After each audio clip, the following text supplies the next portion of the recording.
Comment box आपके सवाल मेरे जवाब प्रोग्राम का आप ये चौथा पार्ट देख रहे हैं और ये प्रोग्राम हमारे चैनल एडवोकेट आदित्य पे प्रत्येक सुबह 9 बजे चलता है। ये आपके कमेंट पे आधारित प्रोग्राम है। जो भी कमेंट करके आप हमसे क्वेश्चन पूछे होते हैं, इस प्रोग्राम में हम उसी का जवाब वीडियो के माध्यम से देते हैं। इस प्रोग्राम के बारे में डिटेल में जानने के लिए आप डिस्क्रिप्शन चेक करिए, वहाँ वीडियो के माध्यम से इस प्रोग्राम के बारे में डिटेल में सारी चीज़ें बताई गई हैं। तो चलिए कमेंट बॉक्स आपके सवाल मेरे जवाब प्रोग्राम का ये चौथा पार्ट हम स्टार्ट करते हैं और पहला क्वेश्चन अपना लेते हैं। देखिए यहाँ पे सबसे पहले पूछा गया है, सर 498A केस में हाजिरी देने सिर्फ पति को जाना पड़ता है या पत्नी को भी जाना पड़ता है, और लीगल नोटिस भेजने के बाद भी सेक्शन 9 लगाना पड़ती है या नोटिस से भी काम होता है। यहाँ पे दो क्वेश्चन पूछा गया है। पहली चीज़ तो ये पूछी गई है कि 498A केस में क्या पति और पत्नी दोनों पक्ष को जाना पड़ता है, और दूसरा क्वेश्चन पूछा गया है कि सर क्या लीगल नोटिस भेज देने के बाद सेक्शन 9 का केस करना पड़ता है या नोटिस से ही काम चल जाता है। तो पहले मैं पहले क्वेश्चन का जवाब देता हूँ। तो देखिए 498A का जो केस होता है वो दो तरीक़ों से दर्ज कराया जाता है। पहला होता है कंप्लेंट केस और दूसरा होता है स्टेट केस। तो देखिए अगर कंप्लेंट केस है तो ऐसे में पति और पत्नी दोनों को जाना पड़ेगा। पत्नी ने केस दर्ज कराया है तो उसे भी जाना पड़ेगा, और पति एक्यूज है तो उसे भी जाना पड़ेगा। लेकिन अगर ये स्टेट केस है, यानी जो मुकदमा है वो सरकार बनाम पति के नाम से इस प्रकार से है, तो ऐसे में पत्नी नहीं भी जाए तो भी काम चलेगा, क्योंकि पत्नी की तरफ से उसका मुकदमा तब स्टेट लड़ रहा होता है, सरकार लड़ रही होती है। तो पहले क्वेश्चन का जवाब यही है कि कंप्लेंट केस में दोनों को जाना पड़ेगा, और स्टेट केस में अगर पत्नी ना जाए तो भी काम चल जाएगा। और जो दूसरा आपका सवाल है, लीगल नोटिस भेजने के बाद क्या सेक्शन 9 लगाना पड़ेगा या नोटिस से ही काम चल जाएगा। तो देखिए लीगल नोटिस का कोई मतलब नहीं होता है, उससे कोई फ़ायदा नहीं होता है। तो लीगल नोटिस भेजने के बाद अगर रिप्लाई आता है नहीं आता है तो उससे कोई फ़ायदा नहीं आपको मिलने वाला है। आप सेक्शन 9 का केस लगाएंगे तो वो एक मुकदमा होता है, एक केस होता है, तो ऐसे में उसी से आपको फ़ायदा होगा। सेक्शन 9 के केस में ही कोर्ट आपको डिक्री प्रदान करेगी। तो आप सेक्शन 9 का केस लगाइए, लीगल नोटिस भेज के उसके भरोसे ना बैठे रहिए, उससे आपको कोई फायदा नहीं मिलने वाला है। अब हम अपने दूसरे क्वेश्चन पे आते हैं, क्या पति द्वारा दिया गया सोने का आभूषण स्त्री धन कहलाता है। तो देखिए शादी के समय या फिर शादी से जुड़े अन्य जो भी रस्म है उस समय पत्नी को जो भी पति के रिश्तेदार या पत्नी के घर वाले, पत्नी के जो रिश्तेदार हैं या फिर कोई भी व्यक्ति जो भी सामान देते हैं पत्नी को, जो प्राप्त होते हैं स्पेशली उसे मिलते हैं, वो सारी चीज़ें स्त्री धन के अंतर्गत आती हैं। तो जैसा आपका सवाल है पति द्वारा दिया गया सोने का आभूषण स्त्री धन है, तो हाँ ये स्त्री धन है अगर शादी के समय पत्नी को प्राप्त हुआ है तो। अब हम अपने तीसरे सवाल पे आते हैं, सर मैंने लव मैरिज की थी और नेक्स्ट डे लड़की की फैमिली वाले घर आके बोले कि हम 5 दिन में लड़की की शादी अच्छे से करेंगे, और अब उन्होंने लड़की और मारा पीटा और मारने की धमकी दे के स्टेटमेंट चेंज करवा दिया। बताओ सर मैं क्या करूं, प्लीज़ हेल्प मी। लड़की ने मेरे घर आने से मना कर दिया है और कहती है कि मैं अपनी मर्जी से शादी की और अब अपनी मर्जी से तोड़ रही हूं। तो देखिए इस मामले पे मैं दो तरीक़ों से आपको सलाह देना चाहता हूं, एक मानवता के नाते, दोस्त के नाते चीज़ बताना चाहता हूं। तो ऐसे मामलों में देखिए मैं आपको यही सलाह दूंगा अपने अनुभव के आधार पे कि जो भी चीज़ें हुई आप उसे भूल जाइए और अपनी ज़िंदगी में आगे बढ़िए। अगर लड़की ने एक बार ऐसा कह दिया है, अब वो साथ नहीं रहना चाहती है, तो आप कुछ भी कर ले वो नहीं रहेगी। आप इन सब चीज़ों को भूल के अपनी ज़िंदगी में आगे बढ़िए, क्योंकि अगर इन सब चीज़ में आप पड़ जाएंगे तो आगे आने वाला जो आपका समय है वो बर्बाद होने लगेगा, आप दिक्कत में पड़ जाएंगे। और अगर आप कानून जानना चाहती हैं तो ऐसे में आपको कानूनी तौर पर मैं ये सलाह दूंगा कि आप ऐसी स्थिति में सेक्शन 9 का केस लगाइए, यानी विदाई का केस करिए। और कोर्ट में पहले तो आपको साबित करना पड़ेगा कि शादी हुई है, तो ऐसे में शादी का कोई सबूत लगाइएगा, मैरिज सर्टिफिकेट या कुछ लगाइएगा, और उसके बाद आप सेक्शन 9 का केस करके उसमें पत्नी को नोटिस कराइए और ये प्रयास कीजिए कि पत्नी हाजिर होकर अपनी बात कहे। तो आप यही करिए, दोनों तरीके आप अपना सकते हैं। पहला जो तरीका मैंने मानवता के नाते बताया, आप उस पर प्रयास करिएगा अमल करने का, वही आपके लिए बेहतर होगा। सारी चीज़ें भूल के आप ज़िंदगी में आगे बढ़िए। अब लड़की ने ऐसा कह दिया है तो वो कभी भी आपके साथ नहीं रहेगी, और रहती भी है तो आने वाला जो समय होगा आपके लिए बड़ा कष्टदायी हो जाएगा। अब हम अपने अगले कमेंट को देखते हैं। Thank you sir for your answer on my comment, welcome. अब हम अपने अगले कमेंट पे बढ़ते हैं। सर यदि 416 498 का केस पत्नी ने करके कोर्ट के बजाय गांव के पंचायत के माध्यम से तलाक ले लिया था, अभी पत्नी ने दूसरी शादी भी कर ली है, उसके बच्चे भी हो गए हैं, तो क्या पंचायत से तलाक लिया गया है और समझौता किया गया है, तो केस क्या दोबारा पहले वाले पति पे कर सकती है? अब देखिए यहाँ पे ये पूछ रहे हैं कि इनकी जो पत्नी थी उन्होंने केस दर्ज कराया था 416 और 498 AIPC के अंतर्गत। उसके बाद पंचायत में समझौता हो गया, उसके बाद पत्नी ने पंचायत में ही डिवोर्स ले लिया और अब पत्नी ने दूसरी शादी कर ली है, बच्चे भी हो गए हैं, तो अब इन्हें टेंशन है कि क्या पत्नी अब फिर दोबारा केस तो नहीं न कर सकती। तो देखिए अगर ये जो केस दर्ज हुआ है, अगर ये कंप्लेंट केस दर्ज हुआ होगा तो ऐसे में ये केस तो पत्नी नहीं जा रही होगी, इस वजह से खारिज हो गया होगा। लेकिन अगर स्टेट केस होगा तो ऐसे में ये केस जो है इसमें समझौता नहीं हुआ है, आप हाई कोर्ट नहीं गए हैं, आपने कंप्रोमाइज़ नहीं डाली है, तो ऐसे में फाइल आपका कहीं ना कहीं पड़ा होगा, ये केस ख़त्म ही नहीं हुआ होगा। तो एक बार जाके आप कोर्ट में पता करिए कि कहीं ऐसा ना हो कि ये केस ऐसे ही आपका पेंडिंग चल रहा हो। अगर केस पेंडिंग चल रहा होगा तो ऐसे में तो पत्नी जब चाहे तो फिर उसे स्टार्ट करा सकती है। तो पहले ये चीज़ जाके आप कोर्ट में कंफर्म कर लीजिए कि कहीं ये केस पेंडिंग तो नहीं न चल रहा है, आपके लिए दिक्कत हो सकती है। और जो जिस प्रकार का आप बता रहे हैं कि तलाक लिया गया है यानी पंचायत से तलाक हुआ है, इस प्रकार के तलाक का भी कोई मतलब नहीं होता है, डिवोर्स का भी कोई मतलब नहीं होता है। लेकिन अब पत्नी ने शादी कर लिया है, उसके बच्चे हो गए हैं, तो ऐसे में तो ऐसे तो मेरे हिसाब से, मेरे अनुभव के आधार पे पत्नी अब कोई एक्शन नहीं लेगी, क्योंकि यदि कोई एक्शन लेती है तो उसका जो प्रेजेंट टाइम में घर परिवार है वो भी बिखर जाएगा। तो मेरे हिसाब से, मेरे अनुभव के आधार पे पत्नी अब कोई एक्शन नहीं लेगी, आप निश्चिंत रहिए। लेकिन सिर्फ यही चीज़ जाके पता कर लीजिए कि कहीं जो केस चल रहा था आपका ये वाला 416 और 498A का, कहीं वो अभी पेंडिंग ना चल रहा हो, कोर्ट में ऐसे ही फाइल दबा ना हो। क्योंकि ऐसे मामले जिसमें समझौता नहीं होते हैं, ऐसे स्टेट केस होता है और कोई पार्टी उसमें नहीं जाती, तो फाइल ऐसे ही दब जाता है, सिर्फ उसमें डेट लगना शुरू हो जाती है, कोई कार्यवाही नहीं होती है। जो चीज़ मैं आपको बता रहा हूँ ये प्रैक्टिकली तौर पे बता रहा हूँ, कहीं किताब में या फिर प्रोविज़न नहीं है। प्रोविज़न तो यही है कि उसमें भी कार्यवाही होता रहेगा, लेकिन जब कोई पक्षकार नहीं जाता है तो ऐसे में फाइल दब जाती है, ऐसे उसमें डेट लगने लगता है, लेकिन फाइल जिंदा रहती है, कभी भी उसे फिर से एक्टिव किया जा सकता है। अब हम अपने अगले कमेंट पे बढ़ते हैं। सर मेरा नाम उमेश है, मेरा कोर्ट से डिवोर्स हुआ। जब मैंने दूसरी शादी की तो उन्होंने बताया कि उनका डिवोर्स हुआ है।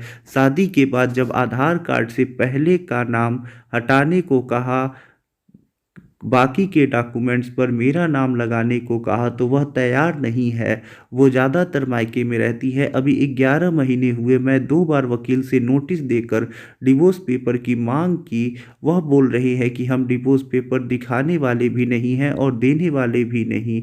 लड़की के पिताजी बोल रहे हैं कि मैं लड़की को नहीं भेजने वाला। बाद में मैंने पूछताछ की तो पता चला कि उनका 100 रुपए के स्टम्प पेपर पर डिवोर्स हुआ है। मुझे फंसाया गया है, वह मुझ पर ही आरोप लगा रही है, तो मैं आगे कौन सी कार्यवाही करूं और मेरे पर क्या कार्यवाही कर सकते हैं, मुझे सलाह दीजिए। तो देखिए ऐसी स्थिति में आप जल्द से जल्द इस शादी को शून्य कराने के लिए पिटीशन लगाइए कोर्ट में। ये जो शादी हुई है इसकी कोई मान्यता नहीं है, ये शून्य विवाह है, क्योंकि अभी उनका डिवोर्स नहीं हुआ है, आपकी जो पत्नी है उनका डिवोर्स नहीं हुआ है। तो ऐसी स्थिति में जो उनकी पहली शादी हुई थी उसके सबूत और उसके साथ आप हिंदू मैरिज एक्ट सेक्शन 11 में जो शादी को शून्य कराने का प्रोविज़न किया गया है उसके लिए एप्लीकेशन लगाइए। ये शादी की कोई मान्यता नहीं है, क्योंकि आपकी जो पत्नी है पहले से ही शादीशुदा है, अभी उनका डिवोर्स नहीं हुआ है। तो इस शादी को शून्य कराने के लिए आप पिटीशन लगाइए। इसमें सिर्फ सबूत के तौर पे आप यही लगाइए कि आपकी जो पत्नी है वो पहले से शादीशुदा है और जो उनका पहला शादी हुआ है इसी का कोई डॉक्यूमेंट या कोई सबूत लगाइए, जिससे आप स्पष्ट कर सके कि वो पहले से शादीशुदा है। अब उनका डिवोर्स हुआ है कि नहीं हुआ है ये चीज़ तो उन्हें खुद हाजिर होकर कोर्ट में सिद्ध करना पड़ेगा। तो शादी को शून्य कराने के लिए आप पिटीशन लगाइए, जितना जल्दी हो सके आप उतना जल्दी लगाइए। अब हम अपने अगले क्वेश्चन पे बढ़ते हैं। सर DIR रिपोर्ट कौन बनाता है? अगर केस में 2 स्टेट का मामला हो तो DIR किस स्टेट का ऑफिसर बनाएगा? तो देखिए, DIR का फुल फॉर्म होता है डोमेस्टिक इंसिडेंट रिपोर्ट। ये डोमेस्टिक वायलेंस केस में बनता है और प्रोटेक्शन ऑफिसर इसे बनाते हैं। और अगर 2 स्टेट का मामला हो तो जहाँ भी जिस स्टेट में केस दर्ज हुआ होगा, यानी मान लीजिए अगर पति जो है वो बिहार रहते हैं, जो पत्नी है उत्तर प्रदेश में रहती हैं, तो ऐसे में पत्नी ने केस उत्तर प्रदेश में दर्ज कराया है, तो ऐसे में उत्तर प्रदेश में जहाँ भी केस दर्ज हुआ होगा वहाँ के जो प्रोटेक्शन ऑफिसर होंगे, संरक्षण अधिकारी होंगे, वही DIR रिपोर्ट तैयार करेंगी। अब हम अपने अगले कमेंट पे बढ़ते हैं। सर, क्या DV केस में बिना DIR के FIR दर्ज नहीं हो सकता? क्या विपक्षी को क्या इसके बिना सम्मन नहीं किया जा सकता? क्या कोई रूल या जजमेंट है? तो देखिए, DV जो केस होता है इसमें पहली बात तो FIR दर्ज नहीं होता है, इसमें कंप्लेंट केस के रूप में मुकदमा दर्ज होता है। तो पहली चीज़ तो यहीं पे कि इसमें FIR दर्ज नहीं होता है।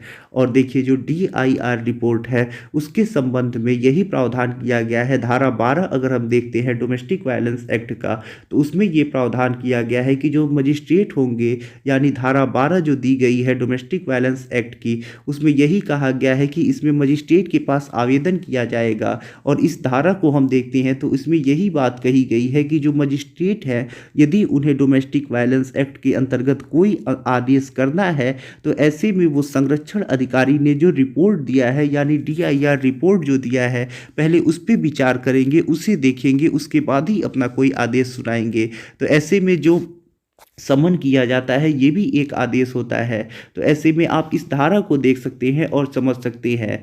तो समन जो होता है वो मजिस्ट्रेट आदेश करते हैं, तलबी करते हैं, तो ऐसे में ये आदेश एक प्रकार का होता है। और धारा 12 में ही ये बात कही गई है कि पहले DIR रिपोर्ट को देखेंगे, जो संरक्षण अधिकारी ने रिपोर्ट दिया है उसे देखेंगे, उसके बाद ही कोई आदेश करेंगे। तो ऐसे में DIR रिपोर्ट के बिना यहाँ पे यही बात स्पष्ट हो रही है कि मजिस्ट्रेट कोई आदेश नहीं कर सकती है, पहले DIR पे विचार करेंगे, उसके बाद ही ये करेंगे। तो ये डोमेस्टिक वायलेंस एक्ट की धारा 12 में ही ये रूल बनाया गया है, ये कानून का प्रावधान किया गया है। अब हम अपने अगले कमेंट को देखते हैं। Thank you sir, welcome. अब हम अपने अगले कमेंट को देखते हैं। सर जी, सुना है DV का केस 1 साल बाद नहीं लगता। मेरे DV का केस 2019 से एक राज्य में चल रहा, उसे ही पत्नी ने 2021 में वापस लेकर नए राज्य में दर्ज करा दिया, पर कहानी बदलकर, तो क्या यह चल सकता है? तो देखिए, DV का जो केस है, यानी डोमेस्टिक वायलेंस एक्ट के अंतर्गत जो मुकदमा दर्ज होता है, वो शादी के कितना भी दिन के बाद दर्ज हो सकता है, पत्नी कभी भी दर्ज करा सकती है। इसके लिए कोई रूल नहीं है कि पत्नी इतने दिनों के अंदर ही दर्ज कराएगी, या फिर शादी के 1 साल के बाद ही दर्ज करा सकती है, या पहले ही दर्ज करा सकती है। इसके लिए कोई रूल नहीं है। तो पत्नी के साथ जब भी कोई ऐसी घटना घटित होती है तो पत्नी ये केस दर्ज करा सकती है। अब देखिए, यहाँ पे जो आपके साथ दूसरी चीज हुई है कि 2019 में पहले पत्नी ने केस दर्ज कराया था, उसके बाद उस केस को 2021 में वापस लिया और नए राज्य में वो कहीं चली गई और वहाँ पे उसने कहानी बदल के केस दर्ज करा दिया है, यानी अलग अलग मैटर के आधार पे केस दर्ज करा दिया है।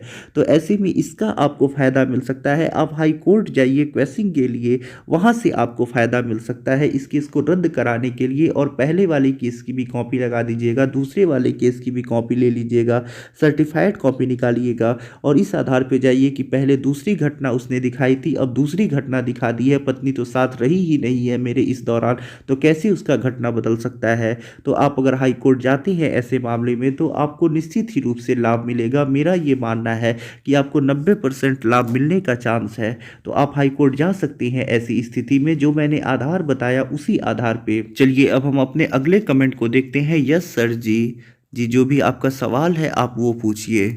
अब हम अपने अगले कमेंट को देखते हैं। एकदम घटिया फैसला, लोअर कोर्ट का 1 साल और बर्बाद होने से बचा लिया हाई कोर्ट ने। जी हाँ, ऐसा आपको नहीं कहना चाहिए। कोई घटिया फैसला नहीं करता है, जज अपने अपने विवेका अनुसार फैसला करते हैं। ये इस बात पे कह रहे हैं, यानी इन्होंने जो कमेंट किया है वो इस बात पे कह रहे हैं कि पति और पत्नी दोनों होती है, म्यूचुअल कंसेंट के लिए तैयार होते हैं, दोनों विवाह विच्छेद चाहते हैं और फैमिली कोर्ट में पिटीशन लगाते हैं। फैमिली कोर्ट 6 महीना लगाता है और उसके बाद इस मामले में होता ये है, ये जो मामला है, जिस जजमेंट के बारे में मैंने आपको बताया है उसमें होता ये है कि 6 महीने के बाद म्यूचुअल कंसेंट डिवोर्स लगाने के बाद जज साहब डिवोर्स देते ही नहीं है, कहते हैं कि जुडिशियल सेपरेशन आप लोग लीजिए, मैं आपको डिवोर्स नहीं दूंगा। फिर हाई कोर्ट पत्नी जाती है तो वहाँ से उसे रिलीफ मिलता है और डिवोर्स हो पाता है। इस जजमेंट को आप लोग देखिएगा, काफ़ी अच्छी जानकारी आपको प्राप्त होगी। इस तरह से नहीं बोलना चाहिए आपको, कोई घटिया फैसला कोर्ट नहीं देता है। कोर्ट के जो जज होते हैं अपने विवेका अनुसार अपना फैसला सुनाते हैं, तो जज साहब को जैसा लगा होगा, जैसा उनका विवेक है, उस तरह का उन्होंने इसमें फैसला सुनाया है। इस चीज़ को आप लोग देखिएगा, अच्छी तरह से समझ जाएंगे। अब हम अपने अगले कमेंट पे बढ़ते हैं। सर मेरे ऊपर डीवी एक्ट 12 एक सीआरपीसी 125 और आरसीआर वाइफ ने फाइल किया है। तो आगे अपना आप सवाल पूछिए, जो भी चीज़ आप पूछना चाहते हैं वो पूछिए। अब इतना जान के मैं क्या बताऊंगा, अगर आपकी पत्नी ने ऐसा कुछ केस किया है तो आप इसमें डिफेंड करिए, बचाव करिए, साबित करिए कि पत्नी बिना उचित कारण के ही आपसे अलग रह रही है, आप उसे साथ रखना चाहते हैं, वो नहीं रहना चाहती है। पत्नी ने अगर आरसीआर फाइल किया है यानी रेस्टिट्यूशन ऑफ कंजुगल राइट्स खुद फाइल कर दिया है, तो ऐसे में आप उस केस में जाके कहिए कि मैं तुमको ले जाने को तैयार हूँ, चलो मेरे साथ रहो, मैं तुमको रखना चाहता हूँ, इसी से आपको फ़ायदा मिल जाएगा। अब हम अपने अगले कमेंट पे बढ़ते हैं। जय हिंद सर जी, मेरी बीवी को रखना चाहता हूँ, बार बार बुलाने पर भी कभी नहीं आई। मैंने सेक्शन 9 की डिग्री प्राप्त कर ली है लेकिन अभी तक नहीं आई। अब मैं कल डिवोर्स पिटीशन डाल रहा हूँ, अब उसे मैं रखना भी नहीं चाहता हूँ, वो डायन औरत को। तो देखिए, अगर आपने सेक्शन 9 की डिग्री प्राप्त कर ली है तो ऐसे में ये भी आपके लिए एक डिवोर्स का आधार बन जाएगा। सेक्शन 9 की जो डिग्री होती है, अगर पति को मिल जाती है और पत्नी 1 साल तक उस डिग्री का पालन नहीं करती है, निरंतर 1 वर्ष तक पत्नी आके पति के साथ एक भी दिन नहीं रहती है, तो ऐसे में पति के पास ये डिवोर्स का एक आधार बन जाता है। तो आपको ये भी आधार मिल जा रहा है। साथ ही साथ मैंने एक डिजर्शन भी बताया था कि जो अभित्यजन होता है वो भी आपका यहाँ पे डिवोर्स का आधार बनेगा, क्योंकि आपने सेक्शन 9 का केस लड़ा होगा, उसमें भी समय लगा होगा, पत्नी कुछ दिन पहले से ही अलग रह रही होगी। तो ऐसे में आपके पास 2 आधार बनेंगे। पहला तो आप डिजर्शन के आधार पे अभी केस लगा दीजिए, कुछ दिन तक केस चलेगा, यानी 2 वर्ष तक आपकी पत्नी अगर आपसे अलग रही है तो ये डिजर्शन है। तो ऐसे में 2 वर्ष के आधार पे कि आपकी पत्नी आपके साथ अभित्यजन कर दी है, तो ऐसे में इस आधार पे आप केस लगा दीजिए। अगर पत्नी ने क्रुएल्टी किया है तो आप क्रुएल्टी भी उसमें डाल दीजिएगा। तो इन 2-3 आधारों पे आप केस लगा दीजिए, कुछ दिन तक केस चलेगा। और उसके बाद ये जो सेक्शन 9 वाला भी आधार है, यानी हिंदू मैरिज एक्ट का सेक्शन 9 की जो डिग्री है, जो डिवोर्स का आधार बनती है, वो भी आपका बन जाएगा। क्योंकि सेक्शन 9 का जो डिग्री है वो तो अभी आधार बना नहीं है, लेकिन डिवोर्स का जो केस होगा, आप जो डिवोर्स के लिए पिटीशन लगाएंगे, वो इतना जल्दी तो ख़त्म हो नहीं जाने वाला है। जैसे ही वो 1 साल हो जाएगा, वैसे आपकी सेक्शन 9 की डिग्री भी एक बन जाएगा आधार। तो ऐसे में अभी आप 2-3 आधारों पे, जिसमें एक डिजर्शन को डिवोर्स का आधार बना लीजिए, एक क्रुएल्टी अगर हो तो क्रुएल्टी को बना लीजिए, अगर एडल्ट्री हो तो एडल्ट्री को बना लीजिए। इन सब आधारों पर डिवोर्स पिटीशन लगा दीजिए। साथ ही साथ सेक्शन 9 को भी लिख दीजिएगा कि मुझे डिग्री भी प्राप्त हो चुकी है, फिर भी आके नहीं रह रही है। तो ऐसे में इन्हीं सब आधारों को आप आधार बनाइए, तो ऐसे में आपको आसानी से डिवोर्स मिल सकता है। यही कल कुछ कमेंट आए थे जो इम्पोर्टेंट, काफ़ी ज़्यादा कमेंट थे, जिनका जवाब मैंने आज आपको दे दिया है। ये जो कमेंट आपको दिख रहा होगा अब सबसे लास्ट में, इसका जवाब मैं कल के ही वीडियो में दे चुका हूँ। तो अभी तक जितने भी कल तक मेरे कमेंट आए थे सबका जवाब मैंने दे दिया है। तो आशा करता हूँ ये वीडियो आपको काफ़ी ज़्यादा पसंद आया होगा और काफ़ी अच्छी आपको जानकारी मिली होगी। अब मिलते हैं नए कमेंट बॉक्स के साथ अगले दिन, तब तक के लिए जय हिंद, जय भारत।